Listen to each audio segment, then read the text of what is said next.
Alright everyone, we're gonna do a react content. This time we're gonna check out the greatest rivals of John Cena's career in the PartsFunknown page. So yeah, we're gonna react to this content. I'm gonna try to do this as transformative as I can. Also, this will cover some Filipino language. So, kung mayroon kayong hindi maintindihan, please stop spamming in the comments that you did not understand because it's gonna be some racist shit, you know? So yeah, let's react to Parts Unknown's 10 greatest rivals of John Cena's career. As long and prosperous as Cena's, you will need some great dance Capri partners. Sun. And here we're going to run down the 10 best to ever square dance with John the Invisible Man. Sige nga. Keep in mind, this won't be a ranking based on the body of work of Cena's opponents. You won't find Daniel Bryan on this list, even though they're one major... What? No Daniel Bryan? I could have sworn that's a great rivalry. I mean, they had a great match in Summerslam. But, I guess, parang hindi sila magka-rival, or they're not like long-time rivals because they only have that one match. And then yeah, I understand why Daniel Bryan is left out.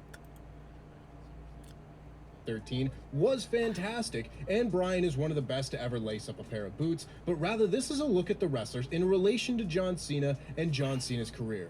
I'm Tempest hailing from PartsFunknown, and these are the 10 greatest rivals of John Cena's career. Okay, let's go. Before we get on with this list, make sure that you subscribe. Okay. And Adam's made a list about championship Randy Orton. What? Listen, I know that if I don't mention him, all the comments will ask. Seryoso? Randy Orton.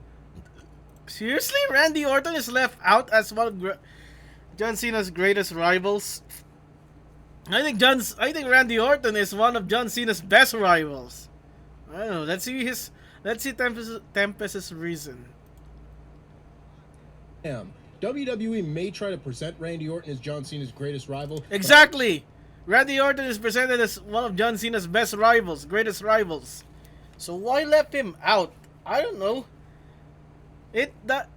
I get that their match tend to get a little bit stale, but still stale, malanta, boring. I get their matches were boring as fuck, like in Royal Rumble 2014.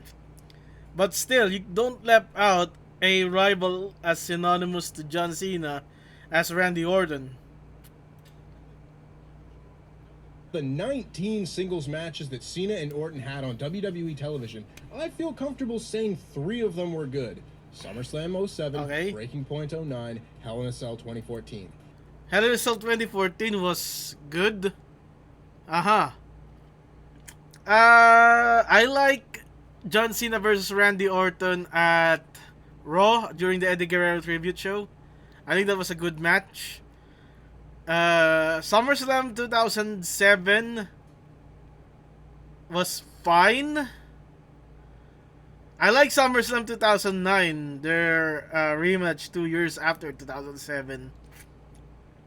Also, bragging rights. I like their Iron Man match. So I don't know where Tempest is coming from, but But in the Hell in a Cell 2014, was that Hell in a Cell 2014 or 2015? I'm pretty sure it was Hell in a Cell 2015 when John Cena and Randy Orton faced up. But you can correct me. Anyway. There are 2 Hell in a Cell bouts, the one in 2010 or 2014, like this video said. I never like it.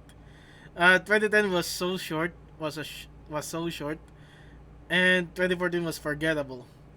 Also, it was on that period where their rivalry grew a bit boring. That's why I never considered the whatever year that Hell in a Cell match happened. I forgot. I even forgot the year. So let's continue. It's a poor batting average, and even with WWE's best efforts to push this as a generational rivalry, WWE fans themselves weren't having it, as illustrated by the complete lack of reaction when they went for the Hogan Warrior stare-down moment in the 2011 Royal Rumble, and was further illustrated when they tried it 2 more times in the same match to still no reaction. They have done good work together, but not good enough to crack the top 10. Love that I Quit match, though. Number 10, Batista. Okay, John Cena Batista benefited from his rivalry I disagree. I think Orton is a better rival than Batista. Batista mostly jobbed out during his feud with Cena. He got duct tape. He said, "I quit." Cena was so dominant in his feud with Batista. Even Batista submitted at WrestleMania. Batista only won one legit match. It was at SummerSlam 2008. And that Elimination Chamber match doesn't count. That doesn't count. Let's see. Had completely stopped caring about his WWE run prior to his departure in 2010. For those unaware, Don't Give a Batista is the best version of Batista. Cena and Batista's careers paralleled each other to a scary degree up until their first meeting in 2008. From both coming up in OVW and debuting in 2002, with Cena coming up on SmackDown while Batista hit his stride on Raw, to being the final two in the 2005 Royal Rumble, and Batista was also on SmackDown. He was Deacon Batista. He was then moved to Raw later in 2002. World Championships at WrestleMania 21, to then switching brands with their titles in hand at the 2005 draft, it seemed as if they were being kept apart on purpose to further build up their eventual first clash. To WWE's credit, that could very well have been the case, and it made their match at SummerSlam 2008 feel like a really big deal. It was a great match, although I may be the biggest fan of this match in the world because of... No, Tempest isn't alone. That SummerSlam 2008 match was the best match between John Cena and Batista, to be honest. Addition nostalgia goggles I have perma-glued to my face. But their 2010 rivalry was also tremendous fun. Batista's character work and motivations of being angry to have seen the WWE torch pass to John Cena instead of him made all the sense in the world, and it helps that this was when Batista started cutting the best promos of his career. It's true that Batista did cut the best promos in this period. I remember that promo.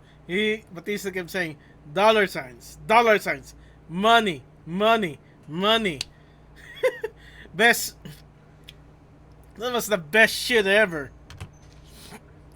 The 26 match was one of Cena's best on the grandest stage, and it led to an equally fun last Let me man drink some standing match water. at Extreme Rules, unless your name is Luke Owen, because Luke Owen hates duct tape and also fun. Number 9, Bray Wyatt. Hell no! Talk about a rival. Hell no, Bray Wyatt was a better rival than Orton or Batista. Wyatt jobbed out to Cena, mostly. Not have made the cut on this list until a couple of years ago. Why? Cena's Why 2014 Wyatt? rivalry with Bray Wyatt Cena and the Wyatt buried family him. started off great, with Cena being a perfect narrative counterpart to Wyatt's original silver-tongued cult leader character. Then they actually had their match at WrestleMania 30, and while the match isn't... Although, to give credit, that promo song in WrestleMania 30, yung promo song nila sa WrestleMania 30, I think that was Legacy by Eminem. Muy bueno. Good song. service the story or Wyatt's character, standing as one of the most damning examples of the Cena wins lull era of booking. Yeah, it that's... didn't help when the rivalry further devolved into spooky children bollocks at Extreme Rules the following month before a very good last man standing match at Payback. That Extreme Rules match was bullshit. I'm telling you, what Cena lose to a kid, deep throating, deep voicing himself and singing, "Escort the whole wide world." That was so. 2014 was a weird time. It would not come close to qualifying for this list, but then we got the Firefly Funhouse match, which stood... I never really understood the hype of the Firefly Funhouse match. Everyone wants it to bring back at WrestleMania 34 or something. What WrestleMania 37? WrestleMania 37 or something. Between The Fiend and Orton, but I never really get the jizz out of the Firefly Funhouse match. Some even say it's a better match than the Boneyard match, and I disagree on that. I like the Boneyard match better than the Firefly Funhouse match, but to each their own. Their entire rivalry with a level of artistic vision not seen before or since in WWE. It makes their 2014 rivalry and the mistakes made in it feel a lot more bearable when you see an in-depth dissection of the whole thing from the mouths of those involved. When we weren't capable of seeing a real WrestleMania because of COVID, unprecedented times, we got yeah, this the instead, pandemic which sucks. is almost undoubtedly better than what we would have gotten otherwise. If you're looking at rivalries that impacted Cena's whole career, this is as unique as it gets. John Cena and then He also killed him. Is Kurt at least, number 8? Yeah. Kurt Angle. 8 Kurt Angle. Yeah, I agree. Cena has faced, Kurt Angle should have been higher though. But nay, while the work involved in Cena's Kurt Angle should have been higher though. And I think my favorite match between Angle and Cena was No Mercy 2003. Let's see what Tempest's best Kurt Angle Cena match was. Very good. This was when parts of the audience began to turn on the former Doctor of Thugonomics. See, WWE was in a precarious situation with Cena in 2005. He wasn't a technically... Oh, so he's talking about Cena Angle 2005. Unforgiven, right? Yeah. Alright. But could have good matches. Unforgiven was badly... I mean, Cena Angle was badly booked. I mean... They put Daivari as special guest referee and manager to Kurt Angle during his rivalry with John Cena. But the problem then became that the fans wanted to see the Good Dance partner beat him, which never happened. Everyone wants Angle to win in 2005. Christian and Chris Jericho, and then had his feud with Kurt Angle during the fall. Their matches at Unforgiven and Survivor Series were among the best of Cena's initial title run, but did sour people on WWE. The best match in Cena's initial title run is very underrated. It was Taboo Tuesday, 2005. Cena, Angle, Shawn Michaels. I think that was Cena's best match in his initial title run. It is for that reason that this places closer to the bottom of the list, even though the lasting memory of their time together was enough to get people to call for Cena to be Angle's final opponent at WrestleMania 35, instead of, well, Baron Corbin. Boo. Cena inducted Angle into the WWE Hall of Fame, and that connection doesn't come out of nowhere. Number 7. The Rock. Were the matches between... Okay, I'm kind of divisive on this one. Is 7 the right part? I think 7... It could have been lower. Twice in a Lifetime, Never Before, Never Again, they were never good matches. Okay, 28, okay. Once in a Lifetime, Cena Rock, WrestleMania 28, that was their best match. I don't like the finisher spam fest in WrestleMania 29. No, not really. Di ko The first makita one was fun and also way too long. A half hour is not the optimal length for two big beefy boys to battle, especially when one of them hasn't I had a singles disagree. match I in kind of 9 like years. Rock But Cena it really one. is undeniable how big that match It was felt big, when yeah. became It a was possibility it for was the first hype. time. There were missteps for sure. No one wanted to see them twice in a lifetime, and even fewer wanted to see them hug after their match at WrestleMania 29, but there have rarely been moments where Cena has been forced to step up to the plate like he did going toe-to-toe with The Rock in the ring and on the mic. Number 6, Kevin Owens. Okay. WWE did Now we're talking. I like the Kevin Owens John Cena rivalry. I really do. I just wish the title was on the line in Elimination Chamber, so Kevin Owens would have been both the NXT champion and the United States champion. I don't know. It's something that doesn't make sense to me. Cena was doing his open challenge thing, so why not put the title on the line against Kevin Owens at Elimination Chamber 2015, right? Time to time, coming right at the start of the influx of talented indie stars to make their way to the main roster from NXT, Kevin Owens was immediately given the opportunity to stand opposite John Cena and be presented as an equal. He called out Cena for... Also, Kevin Owens call up and getting to feud with Cena. That was one of the best NXT call-ups ever.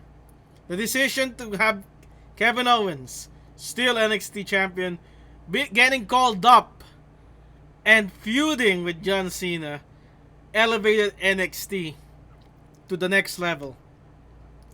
I still say KO's call-up is one of the best, if not the best, NXT call-up ever.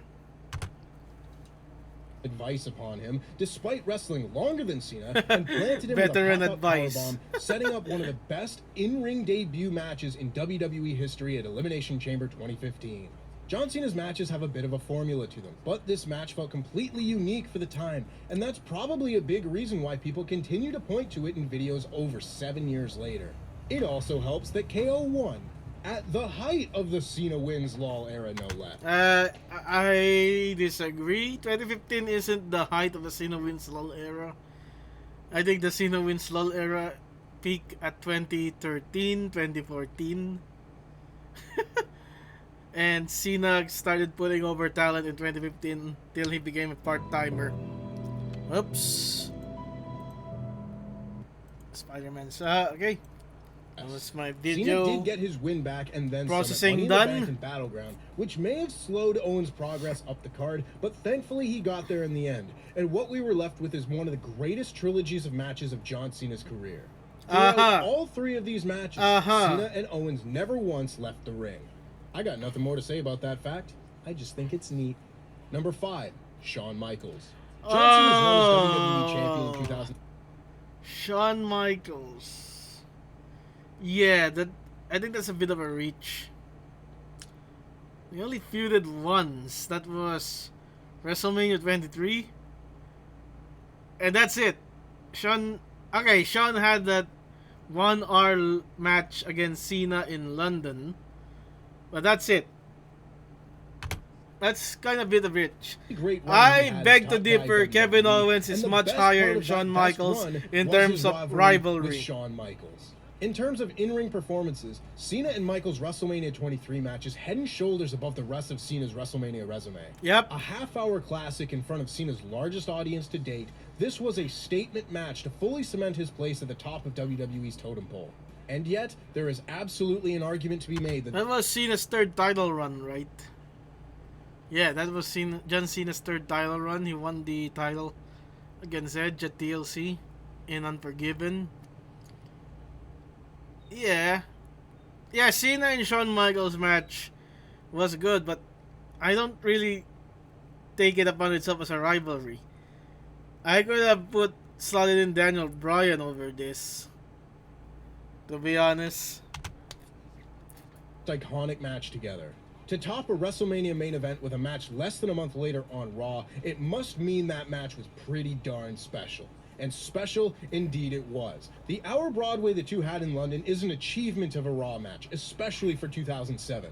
To hold an audience's attention for an hour and manage to peak at the perfect moment is an incredible feat, and it is unfathomable that 1 week later, Cena was booked to turn his attention to the Great Khali.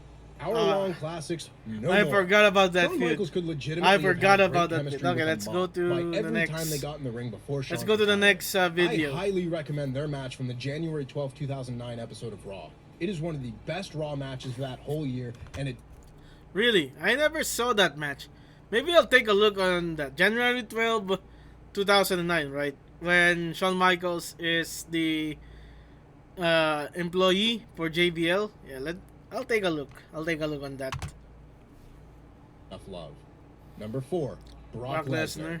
Another OVW It's boy with fine. whom John Cena Jr. has had multiple iconic moments It's, with. Brock Lesnar is honestly someone I'm surprised Cena hasn't crossed paths with more since their ultra-memorable Yeah. series in the mid-2010s.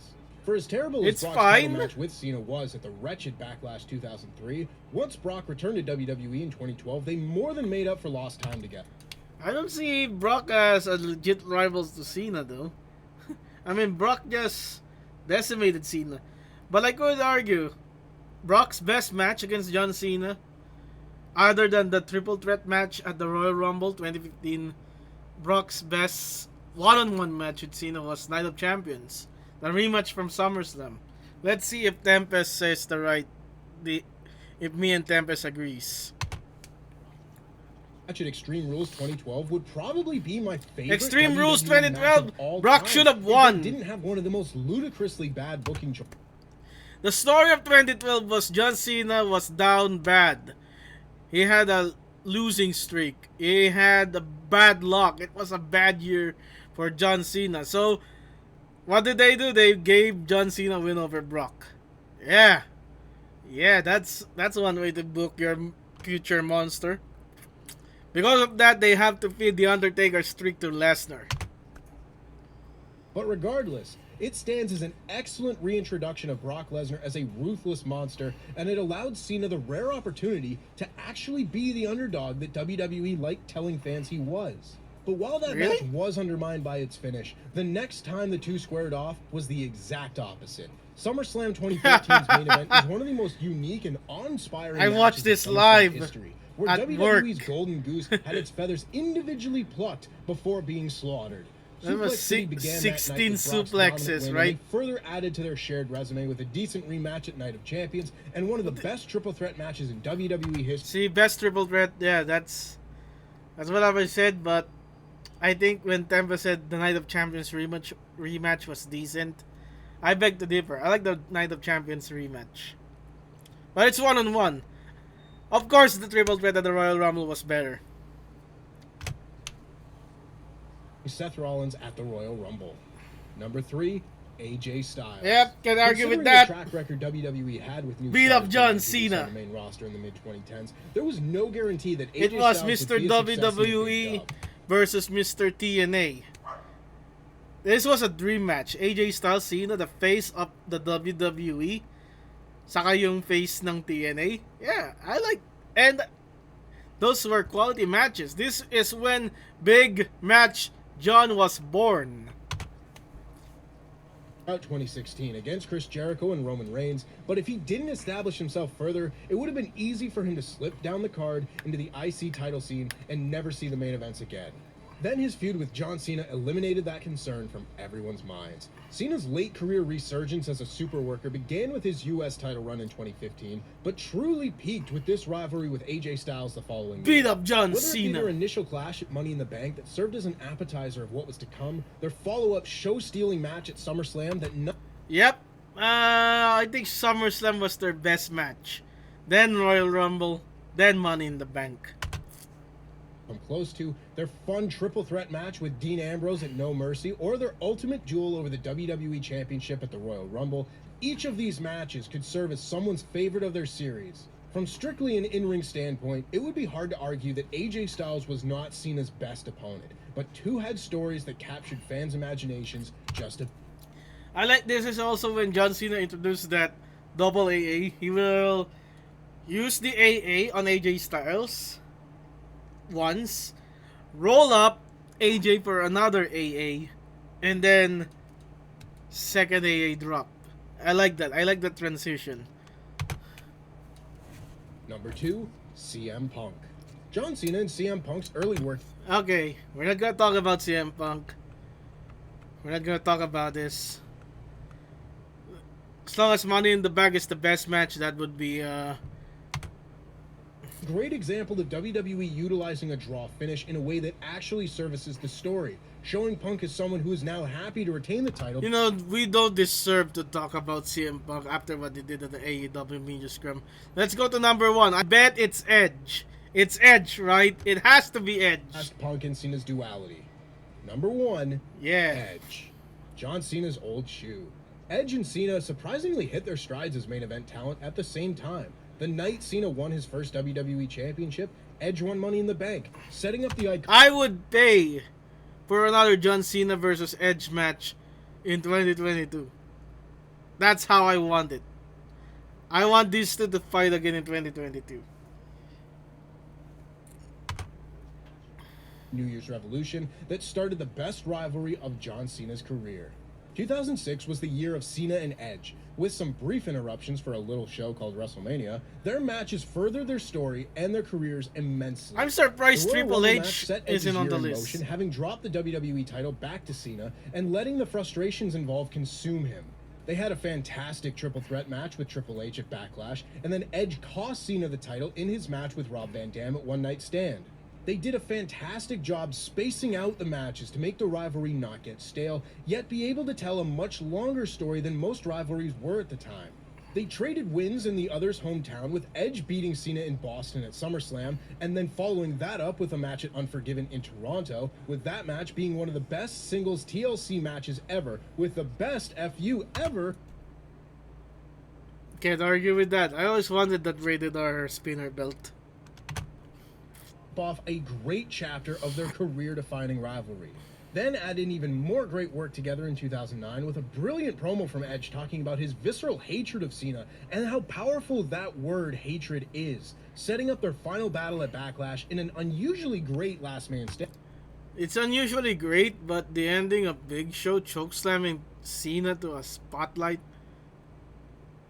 Oh yeah, where's Big Show in this list? Big Show, Triple H, they're not on the list. Randy Orton got shortlisted. It's a good list. I agree on Edge being number one. I agree on Styles being there. Not so sure about Brock. Or Bray. I would have put Triple H over Bray.